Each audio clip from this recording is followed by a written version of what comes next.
We're here today because we're in the aftermath of what our voters in Cuyahoga County decided when they renewed the sin tax for a 20-year period of time.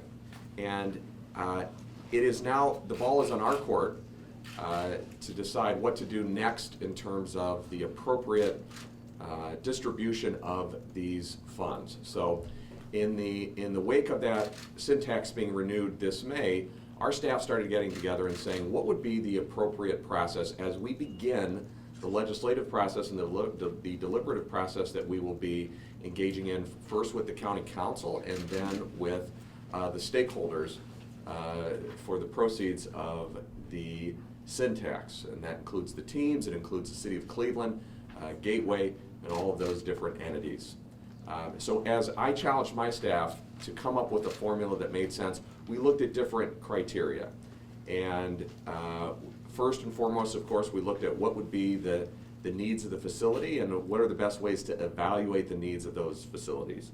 So let me just go through some of, I'm not going to go through this slide, but this shows that approximately since the sin tax was first instituted and is now lapsing next year but will be renewed, there's been about $350 million in revenue. Now that has been trending downwards, and it's gone for things like structural repairs and infrastructure, and also retiring the bonds that were floated to create some of the facilities. Now, what are we talking about in terms of the decision that we have to make that will help guide this community's policies for the next 20 years? We're talking about annually approximately $13 million. Now that assumes that revenues are going to stay neutral, which we don't know that that's going to happen because there's been some downward trends. Over a 20-year term, we're talking about $260 million. Now, there are plenty of opinions about how that money should be divided up. There are folks that say, well, just divide it up a third, a third, and a third. A third will go to the Browns facilities, a third to the Indians facilities, and a third to the Cavs facilities. There have been decisions that have been made, I think, in the past in terms of the distribution of those funds that haven't always been exactly open to the public. So the principles that we've established as our guiding principles and that we're going to be proposing revolve around a few concepts. First of all, that there should be a scoring criteria and process for evaluating the requests for eventually that $260 million over the next 20 years. And then that process should be open. It should not be a secretive process. So if a facility has a request, that should be vetted in public, and we should evaluate it in public, and it can be scored the same way that we score other proposals that come in for infrastructure requests for roads and bridges.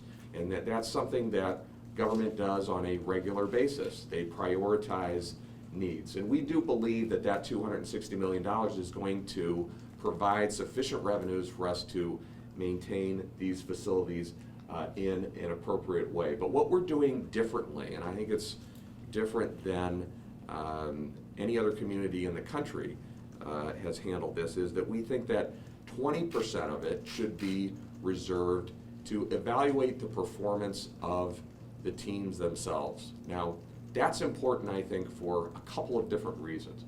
And we're talking about, by the way, over the life of the facility, we're talking, or I'm sorry, of the tax issuance, we're talking about $50 million over the next 20 years. It is not suggesting, by the way, that any of this money should be turned over as a blank check, or any of it is just going to be written without knowing the way those funds are going to be used. But it's part of the scoring criteria in terms of which facility gets that 20% and when they get it. They all have worthy requests. They all want to be at the front of the line. But we think it makes sense that if they're going to be at the front of the line for a particular request, that part of that be based on the performance of the teams themselves. None of the money that we're proposing dispersing would be used for non-capital needs. So wouldn't be used to obtain players or to pay win bonuses to a coach or anything of that nature. The tax was levied in the first place in order to pay for capital repairs, and we're still saying that. But what we are saying is that maybe this system could be improved by being more open, yes, but by also introducing an element of competition into it. Speaking of competition, this is a little bit of the representation of what Cleveland sports fans have experienced in the last 50 years. And it really is striking. So these cities that we listed out here, this is an example of teams that have a Major League Baseball franchise, an NFL franchise, and an NBA franchise. We have the biggest drought in terms of championships of any team in the country. And second place isn't even close. We're talking about 50 years. Actually, this year, 2014, is the 50th anniversary of when the Browns won the championship back in 1964. I was born 4 years later. I have not experienced it. Many people in this room have not experienced a Major League professional championship in our lifetime.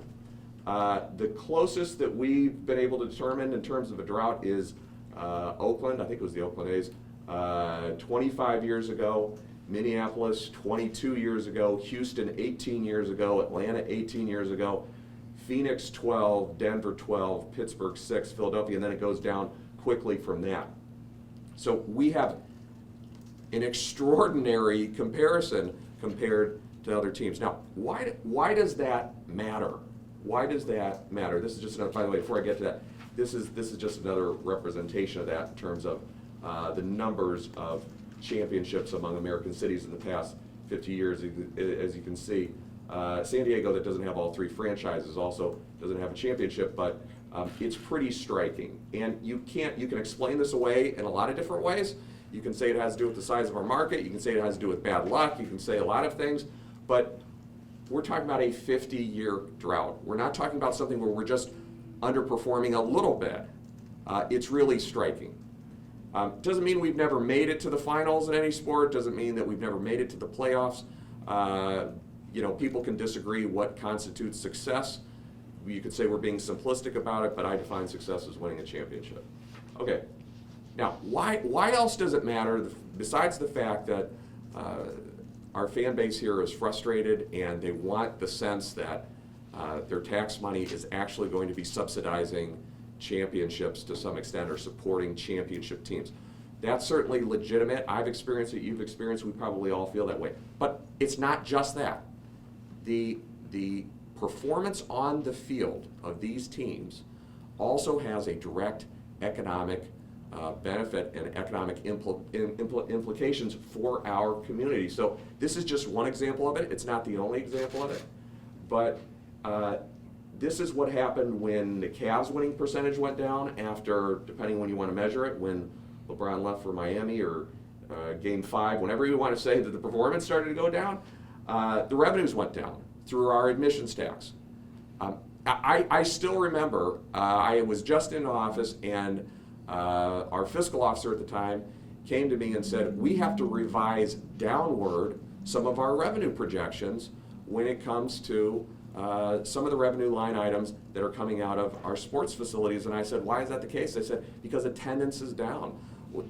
The teams are not being as successful, and it is affecting our bottom line. We literally had to readjust our budget as a result. So it's not just expressing the frustration of the last 50 years, although I think that's totally legitimate.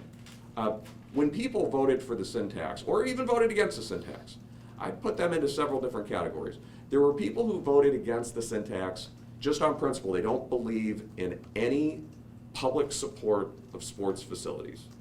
There are also people that voted no because they've been waiting 50 years and they're tired of waiting and they're not sure what they're paying for anymore. There were people that voted yes because they understood that it had an economic benefit, but there were also people that voted yes because they hoped that we were going to turn the corner eventually in terms of performance. And so this proposal is speaking to that, and we're the first city in the country that's trying to address that. Now, let me mention a couple other things before I take any questions. How would we define the formula of success? Well, we like to admit, or we're certainly willing to admit, that we're certainly not the experts when it comes to sports. And so what part of our proposal is that we would form a fan advisory commission appointed by the executive with the consent or the participation of county council to figure out a way to measure performance of the teams.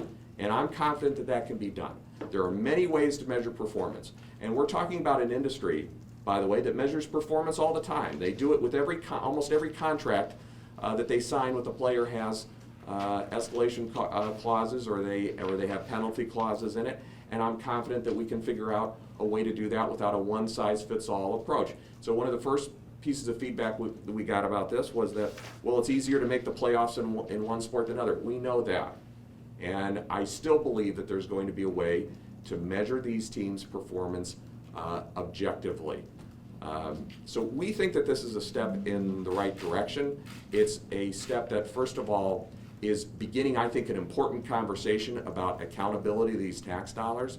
It's also committing to an open process in terms of the way capital requests are made and evaluated, and I think that's important. But yes, it also does say maybe in the competitive world of sports, it makes sense for us to take a portion of our funding and say, if competition is good on the field, maybe competition between these teams for these public dollars makes sense to incentivize them a little bit more. So with that, if you have any questions, I'll do my best. And during the campaign for this, the elected officials and civic leaders who were like the front and center on that campaign, they were very, very careful about always being on the same page on everything. Are they on board with this, or are you surprising them with this idea? Well, I've talked to, I can't say I've talked to every public official that supported it, but I've talked to quite a few. And I think some will be supportive and some will have different ideas. And we've talked to some council members and some council leadership, and there will be, I think, differing opinions about this. There are other concepts that are out there about behavior that we should be incentivizing. For instance, one of the ideas that I've gotten back from some public officials is saying maybe we ought to look at other economic development activities that the teams are doing, that should be a scoring criteria, and I'm open to that too. Some people have said maybe we ought to look at more at economic inclusion issues so that Cleveland residents or different parts of our demographic spectrum are represented when it comes to this spending. I'm open to that discussion too. So I've had discussions. I've talked to Mayor Jackson about it. I talked to Council President, City Council President Kelly about it. And we know that this is the beginning of a discussion. But one of the things that I think was promised in the Syntax campaign is that it should be an open process. And there will be, I think, plenty of opinions and suggestions about this. And all we're saying is that we thought that it was incumbent upon us to start the conversation, start it in a public way, and introduce this concept. It's not the only valid concept that's out there. There will be other suggestions and other ways to measure performance or effectiveness. But doesn't it make sense to at least have a portion of it be tied to the competitiveness and the quality of the product that's put out on the field? And I think it does. What happens to the funds if none of the three teams qualify under the winning bonus formula? Well, the anticipation is that all of that, first of all, that all the funds are going to be used for capital repairs, because that was the commitment that was made for these funds. And so it's a competitive process. I mean, somebody is going to outperform somebody else. But that all comes down to what the criteria are. And what we're not outlining today is the exact criteria, because the charge of the Fan Advisory Council is going to be, let's look at how do we measure performance. And I think there's hundreds of different factors that could come into that. But I wouldn't anticipate, and again, I mean, we'll look and see what they come up with, but I wouldn't anticipate that no team is going to outperform any other team. I hope that's not what the future is of Cleveland sports. How are you going to determine how the other 80%, the bulk of the money, is spent? The other 80% can, again, it should be done in a public process, but strictly by a scoring criteria. We do this, Mark, on all kinds of projects. The state does it, federal government does it in terms of grant programs. They'll say, if you're going to submit a capital request, is it necessary? How does it compare with other stadiums or facilities or arenas in the league? How important it is? Are you submitting a realistic budget? Is it part of a larger plan? house, is it building on other improvements? There's lots of scoring criteria. I'm not worried about that at all. That kind of stuff, in some ways, was already going on. Now, the way that we could have really done this as kind of a distribution for dummies or something, it would be saying, let's just give every team a third. Well, to me, that doesn't make any sense.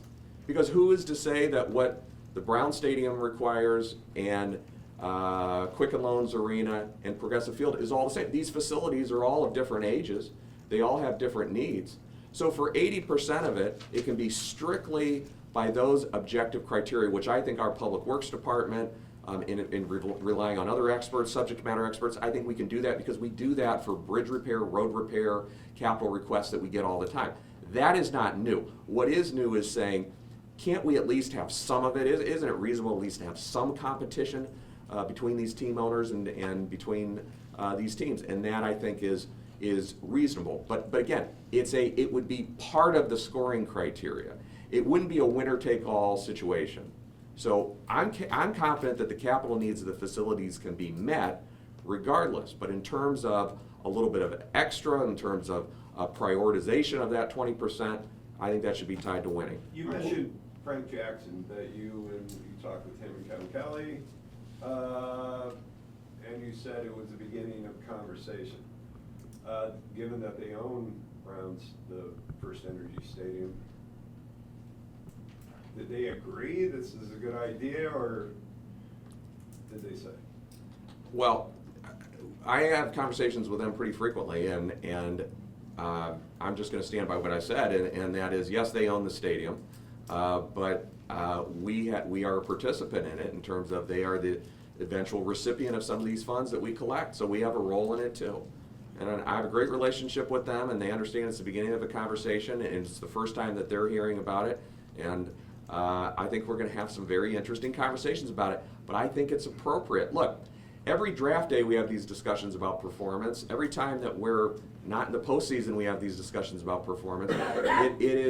One of the hopes, I think, of our community in general was that, yes, we were going to pass the syntax to support these facilities, but also we were going to have an open discussion about the way this whole process is working.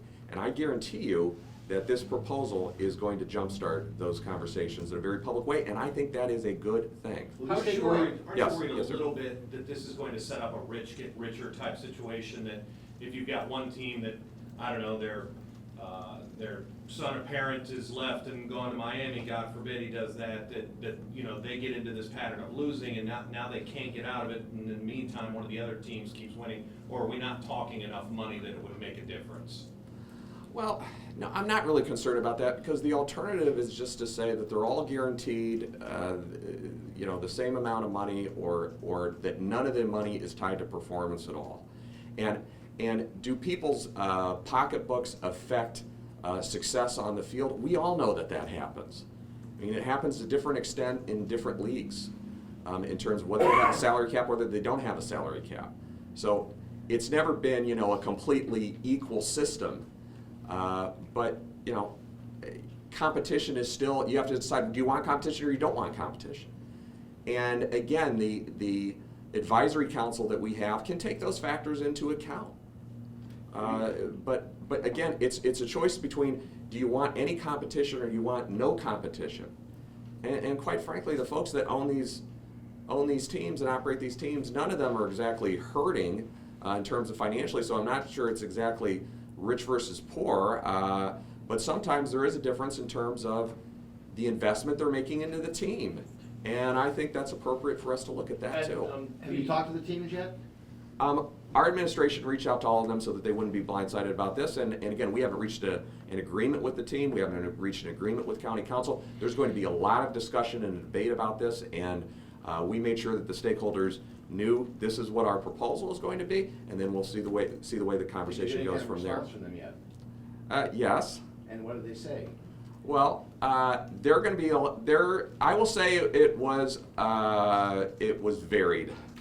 Look, if somebody told you, would you like to compete for a share of this money, or would you like to not compete? Most people are going to say, well, I'd rather not compete. But I don't think it's going to be universally negative about it, but I'll let them speak for themselves. And again, this is the beginning of a conversation, and I'm sure they'll be quite opinionated about how they should be evaluated and if they should be evaluated. What's your timeline? Hold on, yeah, go ahead. Thanks, Ed. Toronto. So one of the things that we heard about up in the campaign was that Quicken Loans Arena particularly has value that goes beyond sports. Most of the events that take place there aren't Cavs games. So why would you limit the investment that's going to be made in that facility based on the performance of just one I'm not, event? and as I said, I think there's other criteria that can be looked at. And economic impact, I think, is an important criteria. So we can score that for the 80% of the funds as well. So I think that all those things should be on the table. I think economic inclusion should be on the table. I think that if team owners and franchises are making significant investments in the areas around their facilities, that can be a criteria. I think all of that should be on the table. All I'm saying that is, I think, unique of any government entity that interacts with professional sports is we're saying all that should be relevant, but also winning should be relevant. And in a business where people talk about winning all the time, I think that ought to be embraced. Is it your hope? Yeah, Should go we do ahead. this with every publicly funded project? Well, I think that we should look at performance for all kinds of things. You know, one of the things that I heard just anecdotally as word started to kind of filter out is saying, well, why aren't employees evaluated this way? They should be, and they have been in this county. You know, one of the things I'm proud of is as county executive for the first time, we started including as part of people's compensation package merit evaluations. I believe in that. So if it's good enough for somebody that does manual labor for the county, why can't we apply the same thing to billionaire owners of major league franchises? Has this been tried anywhere else? We don't think so, and it's been discussed. I'm not the first person that's ever discussed it, but we think it's the first time that there's a serious proposal from somebody that's actually in office and is laying out a framework where it could be done. And county council has to approve this? There's going to be, yes, there'll be a deliberative process that'll go back and forth between, you know, a lot of different stakeholders. But, I mean, is there an actual legislative process for county council to approve? There is. Now, they have not set dates for this. Now, I'd have to defer to other folks about when their deadline would be, but, you know, the tax was not expiring until the end of the year, right? When did it, next year? When did it expire, Matt? They start collecting this new tax in, I think, August. Yeah, so there's certainly time to have But this will they have discussion. to vote on it? They'll eventually have to vote on what the criteria are gonna be, yeah.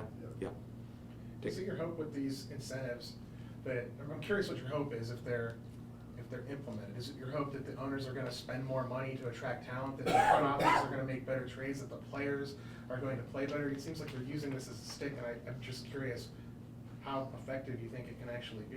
Look, I don't think it's gonna be a guarantee of all of a sudden teams are going to head in a totally different direction. But my point is just this, is that life works through incentives in a lot of ways. And it's very important to these teams to have access to this money. That's why they felt so strongly about the sin tax. That's why they largely funded the campaign for the sin tax.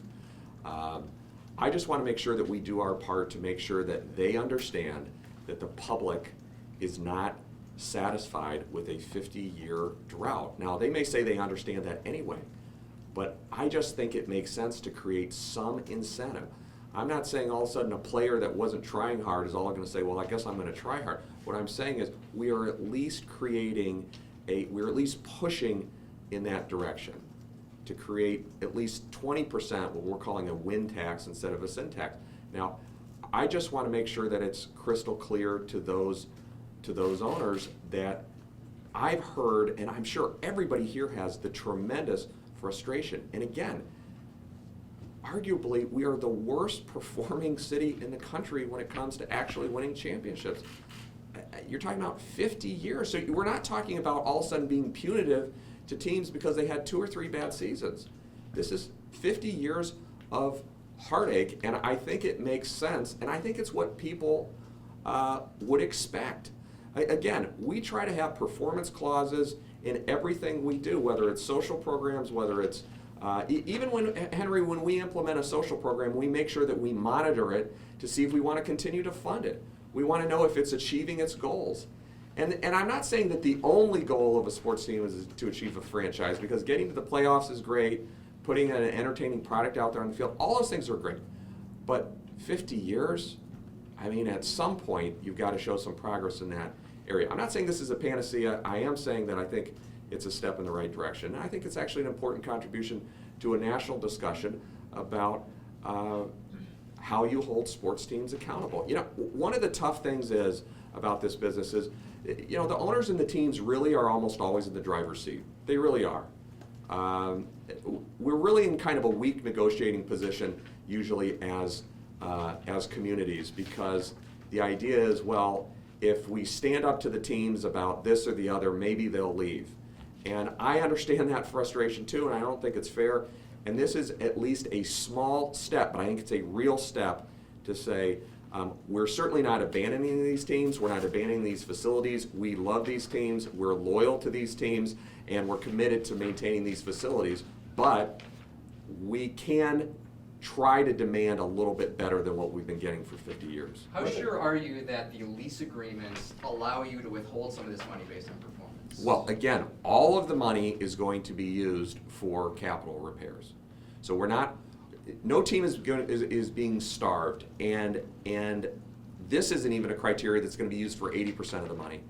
But we ran it past our law department. We think we're within our legal rights to include this as a scoring criteria. Again, just like we can include other things like economic inclusion and development and other things, which I think also probably belong in that criteria as well. What about in a given season if all three teams really suck?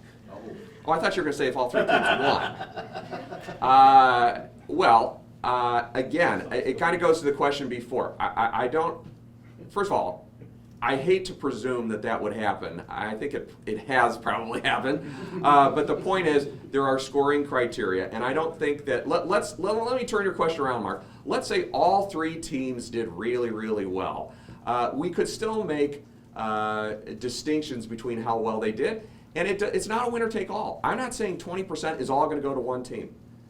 It could end up, that 20% could be divided equally into three ways because of their performance, whether they're in the cellar or whether they're in the penthouse. I mean, either way, if they all performed equally, whether that was poorly, whether they were mediocre or whether they were outstanding, the formula can reflect that. And why are you bringing this up now after voters have locked this issue in for 20 years, whereas before maybe when they were deciding whether or not they're going to support this issue? Because we have a job to do in terms of defining the criteria of how the money is distributed. And actually, there was a lot of commentary, and I thought it was valid to say that one of the weaknesses of the sin tax campaign was that although there were general principles, yes, we want to support these teams and these facilities, there were not specifics about how the money was supposed to be divided up. And so that process, that legislative process, began after the tax was passed. So if you felt that way, why wouldn't you? It certainly would have been. It was a legitimate argument for people to say that they wanted more details about it. They got the details that they got, and they still decided to vote for it. But I can tell you, I heard from a lot of constituents that said, we want to make sure that it's more open, and we want to make sure that the money is distributed in a fair manner. So then it fell to us to say, okay, since we're the ones that really need to devise this system to distribute this money, how are we going to do that? And this is the first step in that. Do you think there would have been value in you bringing up a proposal like this while the election was going on and voters still had a choice? There's always value in public discussions, but that was an issue that was brought up by opponents and even people that were neutral, saying it would be nice to have more detail. I don't think this is the final word either.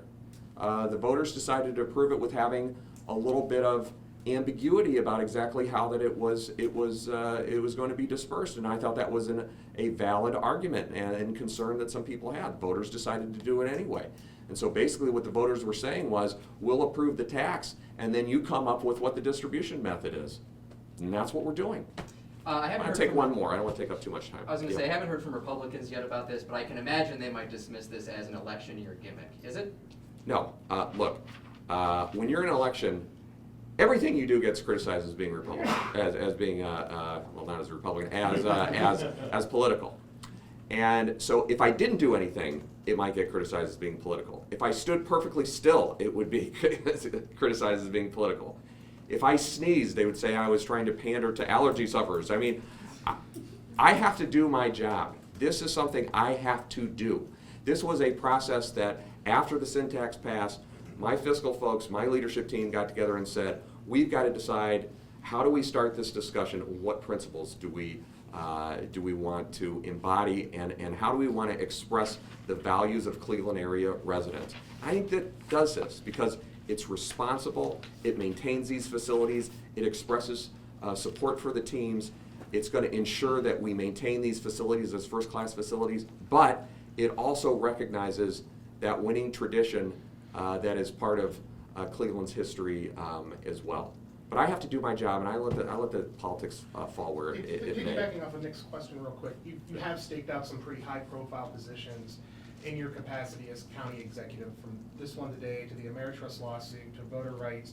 Do you see an advantage in the power of your own incumbency in promoting yourself as a statewide candidate? I think if you do your job and you do it right, it helps. But on a lot of these issues, for instance, voting rights, as you know, Henry, I was advocating for that in 2011, and there was no campaign going on at the time. I started talking about whether or not the county should try to recoup some of the money we lost through the Ameritrust transaction in 2011. I'm not even sure it was 2011. It might have been before I got sworn in late 2010. So again, you know, I have my duties that I carry out, and other people can interpret them the way that they want.